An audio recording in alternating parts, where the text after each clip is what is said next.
네, 안녕하세요. 끝판대장입니다. 오늘도 구독과 좋아요, 알림 설정, 그리고 댓글까지 부탁드리겠습니다. 자, 비트코인이 2.98%, 그리고 다우 지수가 0.01%, 나스닥 마이너스 2%, S&P 마이너스 0.7% 이렇게 됐죠. 제가 볼 때는, 이거 너무 위험한 발언이긴 한데, 디커플링 될 수 있을 것 같습니다. 이 기조 잘 이어나갔으면 좋겠어요. 너무 우리가 기원하고 바래왔던 디커플링 장세가 좀 시작될 수도 있겠다는 생각이 좀 드는데요. 한번 더 알아보도록 할게요. 자, 빅테크가 부진합니다. 그래서 지금 실망감 때문에 하락 마감했는데 지금 이 실적이 굉장히 안 좋다라는 거죠. 구글이 9%나 급락을 했고 마이크로소프트도 7.7%나 급락을 했다는 거예요. 그래서 마이크로소프트의 경우는 악재로 또 예상치에 미치지 못한 게 또 악재로 작용을 했다라는 건데, 그래서 이런 부분들이 좀 보게 되면은 실적이 되게 안 나오고 있기 때문에 주식은 이 실적 부분이라는 것 때문에 추가적으로 경기 침체가 되면 2차 하락으로 가능성이 있다라는 말씀을 드리는 거거든요. 그래서 이런 부분들을 좀 보게 되면 아무래도 이런 성격에서는 코인이 훨씬 더 금리나 이런 연준의 피벗에 대해서 훨씬 더 반응이 좋을 수 있겠다라는 생각이 드는 거죠. 자, 보시면 역시 구글도 이렇게 많이 떨어지는 모습, 이렇게 떨어졌고요. 그럼 마이크로소프트도 이런 식으로 쭉 떨어지는 모습이니까 이제 실적 시즌이라서 지금 경기 침체가 예상될 때 실적 시즌이라고 하면 그러면 다른 기업들이 다 실적이 좋게 나올 수가 없어요. 그죠?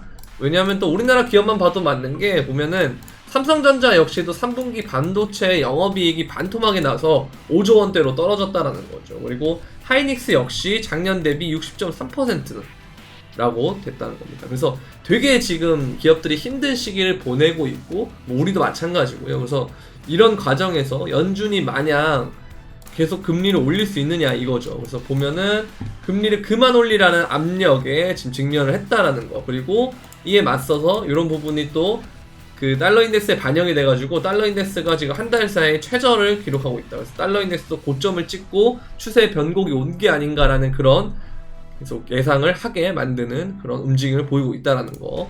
그러나 지금 아직까지 점도표상에서는 요번 금리 인상 11월 달에 하는 FOMC에서 0.75가 일단은 0.75% 금리를 올리는 그 자이언트 스텝이 일단은 좀 컨센서스인 것 같아요, 시장에서. 그래서 이 부분은 조금 아직까지는 되게 가능성이 높다라는 거. 이렇게 된다면 일단 여러분들 88.3%나 되는 예상이 75bp에 대한 부분을 예상을 하고 있다면 이렇게 실제로 일어났을 때는 예상치 그냥 부합 정도가 되는 거라서 시장에서 그렇게 큰 피해가 있을 것 같진 않거든요. 그래서 이런 게 오히려 좋게 작용할 수도 있다. 그리고 연준에서 기대하는 거는 금리를 0.75% 올리는 것보다도 더 관심 있어야 될 것은 지금같이 실적이 안 좋고 경기 침체가 예상되는 그런 부분들이 지표가 너무나도 많이 뜨고 있는 그 상황 속에서 앞으로의 얘네가 12월이라든지 아니면은 내년이라든지 이렇게 통화정책에 대해서 얼마나 완화하는 식으로 해줄 것인가, 그런 발언들이 미래에 이 부분에 대해서 통화정책에 대한 완화를 기대할 수 있는 그런 심리가 발생이 되면 그러면 더 많이 오르겠죠. 다른 위험 자산들 쪽으로 자산이 이동할 수밖에 없죠. 자, 그러면 이 과정에서 달러 인덱스를 보게 되면 역시 주요한 구간에서 밑으로 하락이 나오고 있기 때문에 어제 제가 방송에서 언급드린 것처럼 이렇게 갔다가 이렇게 갔다가 쭉 빠지는 이런 그림이 예상이 되기 때문에 이 과정에서 뭐 FOMC 동안에 뭐 잠깐 올랐다가 뭐 떨어졌다 이런 과정이 되겠죠. 그래서 아무튼 움직임 자체는 매우 긍정적이다 라고 보시면 될 것 같습니다. 자, 그러면서 국채 역시도 지금 채권 수익률이 계속 올라가고 있는 상황이거든요. 채권은 이게 보면은 수익률하고 가격은 서로 반비례하는 관계거든요. 그러니까 수익률이 높으면 가격이 떨어지는 거고, 가격이 떨어지니까 수익률이 올라간다라고 보시면 되는데, 수익률이 이렇게 올라간다라는 것은 채권 역시도 굉장히 안 좋다라고 보시면 될 것 같습니다. 자, 그러면 결국 이 자금들이 어떻게 가느냐는 거죠. 왜냐면 증시랑 채권이 같이 떨어지는 게 역사상 세 번째거든요. 올해까지 포함을 해서. 그러면 그 전대미문의 사태에서 돈이 어디로 가야 되냐는 거죠. 안전자산으로 가야 된다는 건데 경기 침체가 오는데 뭐 채권, 뭐 금, 그 다음에 증시 할 것 없이 다 떨어지니까 뭐 어디로든 돈이 가야 된다는 거죠. 근데 그 상황에서 이 디커플링을 예상할 수 있는 움직임이 나왔기 때문에 그러면서 비트코인은 이렇게 올라가는 상황을 보여주고 있기 때문에 수혜를 받고 있다는 거예요. 당분간 강세가 지속될 가능성이 있는데 단기간에는 보시면 일봉상에서 이렇게 저항대에 거의 다 왔기 때문에 여기서 이렇게 저항을 맞고 눌림은 좀 줄 수 있어요. 급하게 오른 만큼 눌림이 빠르게 오면서 생각보다 큰 폭으로 떨어질 수는 있는데 이 눌림목을 기회로 잡는 게 좋을 것 같습니다. 그래서 눌림목이 만약에 온다면 이 라인에서의 지지 구간을 보셔야 되는데 여기는 2200에서 2500 정도가 되겠네요. 한 2500 정도까지 한번 보시면 될 것 같고요. 근데 이 와중에서 비트코인이 오르고 이더리움이 오르는데 김프가 이제는 없습니다. 김치 프리미엄이 없고, 김치 프리미엄이라고 하면 국내 거래소가 해외 거래소보다 높다, 가격이 비싸다에 대한 부분은 김치 프리미엄이 꼈다라고 하는데 오히려 마이너스가 되면서 역프 상태거든요. 오히려 우리나라가 외국보다 싸다, 해외 거래소보다 싸다 하는 거기 때문에 지금 과열이 없어요. 그냥 올라도 이럴 때는 올라도 어차피 오르다 말겠지, 끝나겠지, 어차피 떨어지는 건데 떨어지겠지, 금리 올리는데 뭐 어떻게 올라, 이런 생각들 하면서 아무도 못 잡거든요. 자, 그래서 이런 움직임이 일어날 수 있기 때문에 18,000에서 19,000 그리고 2만, 이때부터 계속 2만보다 그 전부터 계속 제가 캔들이 괜찮다, 그래서 현금 100%로 해서 13,000달러를 기다리는 행위는 안 좋을 수가 있다, 반대로 갔을 때에 매수 버튼에 손이 가지 않는다, 지지저항 잡기가 되게 어렵거든요 지금은. 그래서 좀 현물은 좀 과감한 부분이 좀 필요하다라고 말씀을 드렸는데 일단은 잘 오르고 있어서 다행이다 라는 생각이 듭니다. 자, 그리고 지금 업비트를 보게 되면 거래대금이 이걸 다 합쳐서 상위 6개 종목을 다 합쳐야 이제 1조 원 정도가 되거든요, 하루 거래대금이. 근데 이게 거래대금이 왜 줄어들었냐 한번 보면은 일단 예탁금도 마찬가지, 증시도 예탁금이 빠지고 있고 업비트 거래대금 역시도 거의 20조 원에 육박하던 게 엄청나게 떨어져가지고 지금은 몇 조 안 되잖아요. 그래서 이게 왜 그러냐 봤더니만은 금리 인상이 가속화가 되면서 정기 예적금이 증가하는 것이 역대 최대다. 그래서 보면은 수십 출식에 대한 통장에서 정기 예적금으로 가고 있다라는 거죠. 정기 예적금은 증가폭 최대 증가, 그 다음에 저축성, 수십 출식 저축성 예금 감소폭도 역대 최대이기 때문에 이 수십 출식 통장에서 정기 예적금으로 간다라는 거, 여러분들이 알고 있다시피 정기 예적금이라고 하는 것은 돈이 묶인다라는 거죠. 그래서 코인이 오르고 자산이 올라도 막상 내가 거기다가 돈을 다 넣었기 때문에 이 돈을 뺄 수가 없다는 거죠. 쉽게 해약하면 또 오히려 막 손해볼 수도 있고 막 그러니까요. 이런 부분 때문에 막 쉽게 빼지 못한다는 거예요. 그래서 이런 부분들 때문에 돈이 묶이는 상황이다, 이렇게 보시면 될 것 같습니다. 그래서 세력들이 이 기회를 놓치지 않을 수도 있다라고 보시면 될 것 같습니다.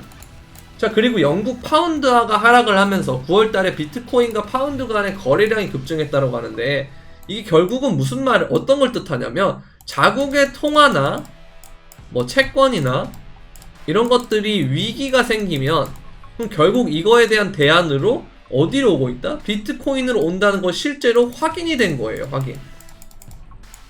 그리고 그 이전에는 뭐 엘살바도르라든지 뭐 저기 뭐 어딥니까, 에티오피아나 뭐 저 뭐 남아메리카 이런 애들, 남미 애들이 통화정책 무너졌을 때 하이퍼 인플레이션 나오고 막 그럴 때 거기에 대한 대안으로 썼지만 영국은 선진국이잖아요. 근데 영국 같은 선진국에서도 비트코인에 대한 수요가 어쨌든 오르고 있다는 거, 이 부분이 진짜로 정말 긍정적이다라고 보시면 될 것 같아요.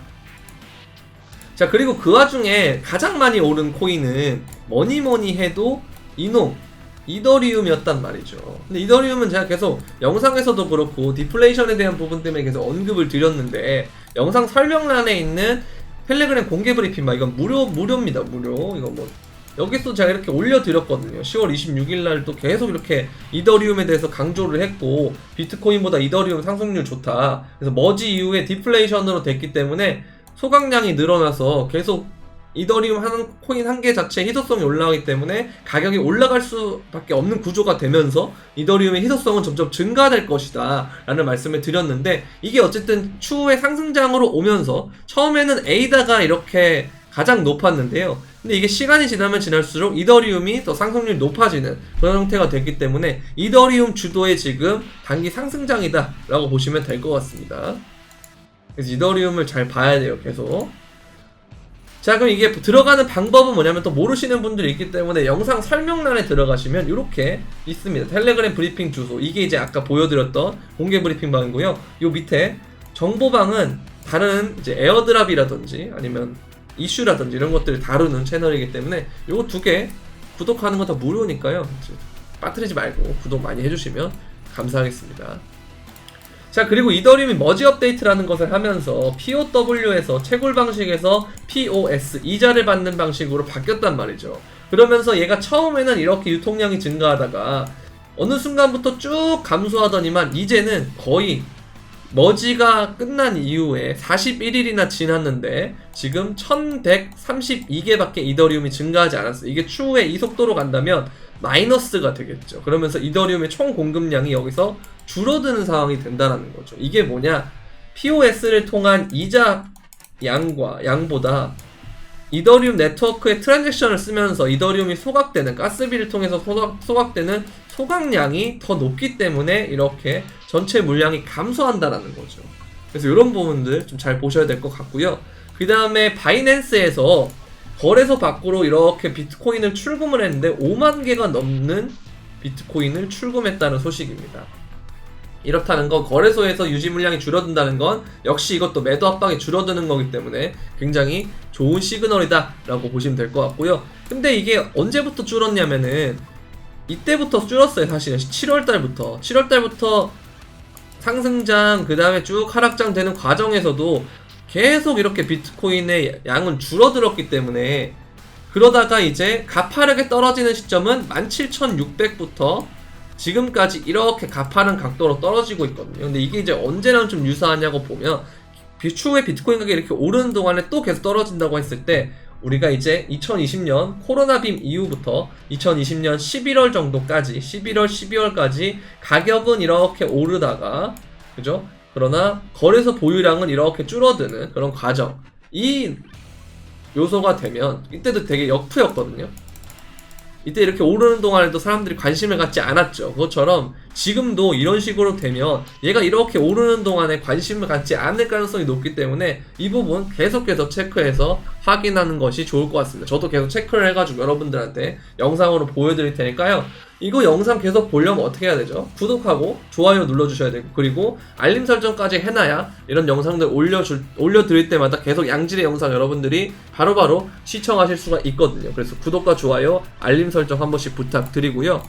그 다음에 또 이제 이런 시점에서는 선물을 또 많이 하시는데요. 선물을 혼자 하시다가 막 잃는 분들이 많으세요. 그래서 제가 선물방을 이렇게 운영을 하고 있는데, 거기 가면은 이렇게 포지션, 롱 포지션, 그 다음에 타점, 진입가, 그 다음에 목표가, 그리고 손절가 이런 식으로 제공을 해드리고 있고, 이거에 대한 진입 근거들까지도 말씀을 해드리고 있으니까요. 뭐 개인적으로 매매를 하다가 좀 힘들어서 좀 관점도 참고하고 싶고, 그 다음에 이제 여기 진입가 이런 것들도 보고 싶고 진입 근거도 얻고 싶다 하면은 이거는 별도의 돈이 들어가는 게 아니기 때문에 선물방을 들어오시면 되는데요.